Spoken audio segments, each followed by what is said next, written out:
What is compound interest?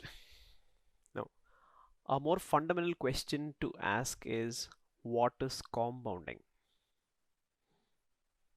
Why did we come up with something like this? Just think about this. You have lent somebody 1,000 rupees and the prevailing interest rate is 10%. For the time being, I'm not giving you a time period. Let's see what happens. So you have lent somebody 1,000 rupees and rate is 10% per annum. So that means you are generating 10% of the principal per year. And imagine a situation where we didn't have the concept of a compound interest, we are simply using simple interest. You are thinking the interest in the first year is 10% of 1,000, you'll get 100 rupees. So at the end of the year, if they want to repay, they have to give 1,100. I'll just write it below itself. You will have to be repaid 1,100. But if they don't, the second year interest is also going to be 100 rupees. At the end of the second year, you will have to, if he's finishing off the loan in the end of the second year, he'll have to give you 1,200. Similarly, it goes, it's always 100. We've seen this already, that the interest is going to be the same every year because it's the same 10% or the same 1,000 rupee principal. So we have a common difference between the amounts and we have an AP. We have seen this.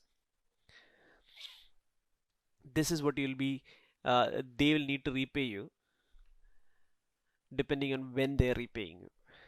Now, you think about this and you realize if this person had returned, had paid off the loan at the end of the 1 year, I would have 1,100 rupees with me. And if I gave it to the next person, that would then generate 110 rupees in the second year. Right? So it's pretty much all there is to CI. I have a principal 1,000. It generates first year interest of 100 rupees and the corresponding amount is 1,100. But you are thinking, why should I just get 100 rupees interest next year? What if I just take this money back from him, close this loan, I'll have 1,100 rupees that I can then give to the next person. That is basically the idea. The principal of the second year is 1,100, right? And that would generate an interest of 10%, which is 110. And then the amount at the end of the second year is 1,210. I would make 10 rupees more than before if I did this small thing where I took back the money and gave it back again, right? So why wouldn't I, as a lender, why wouldn't I do this, right? And then what if I took this money back and gave it to another person? So that's my principal for the third year, 1,210, which would generate an interest of 121, and at the end of 3 years I would have 1,331 rupees, which is 31 rupees more than the 1,300 I would have gotten otherwise. This same rate, right? The same 10%. This is a side-by-side comparison of what would happen under SI and what would happen under CI. And so to answer that question of what is compounding, it is the idea of collecting that interest and putting it back and combining it with the principal, so the principal will change. So you have the option of getting 10% of a bigger principal, thereby earning more interest. That's basically what compounding is. And this is a comparison of what would happen. Now, a couple of things that need to be mentioned. One, the period of compounding.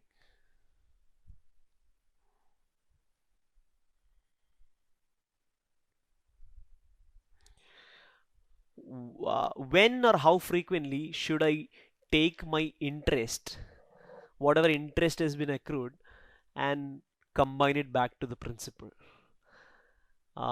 You could do once every year, you could do once every 2 years, you could do once every 6 months or half a year. So many options are there.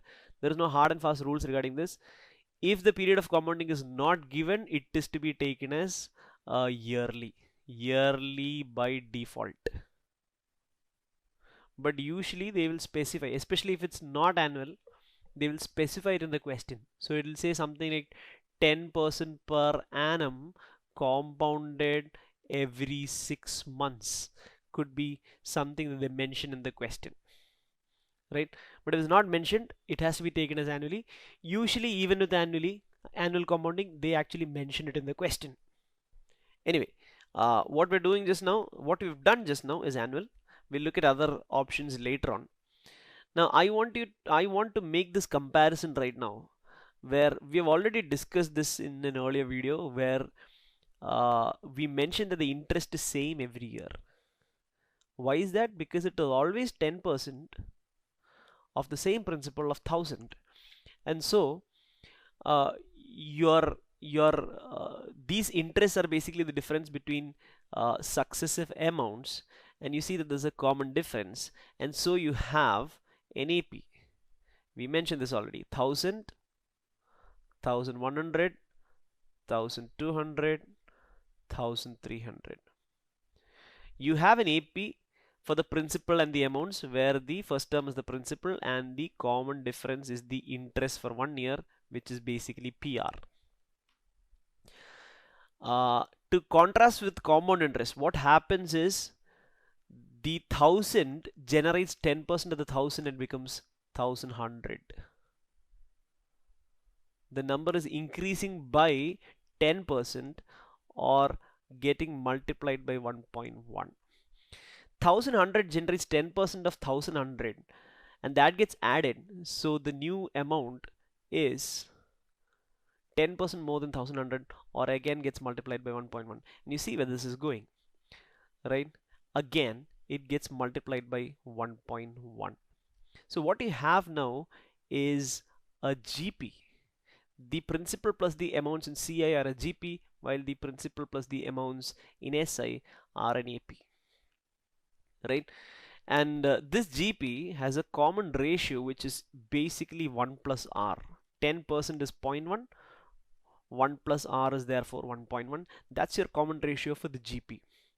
And this analogy is again useful in certain kind of questions, where we can bypass a lot of equations and straight away get, I mean, just by directly using the idea that is a GP, you can straight away get the answer even while avoiding some equations. Now, one thing I should have ideally mentioned a little earlier is the formula for the amount in compound interest. The formula is amount is P into 1 plus R the whole raised to T. This is for annual compounding. When the compounding period is not 1 year, we'll have to modify this formula. We'll be looking at this a little later.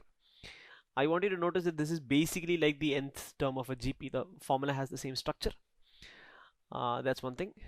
Another thing I want to mention is the mechanism of generating interest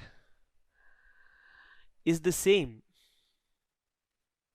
whether it is CI or SI. We during a period of compounding between time equal to 0 and time at the end of 1 year, the interest is being generated using SI is equal to PRT, nothing else. The mechanism is the same.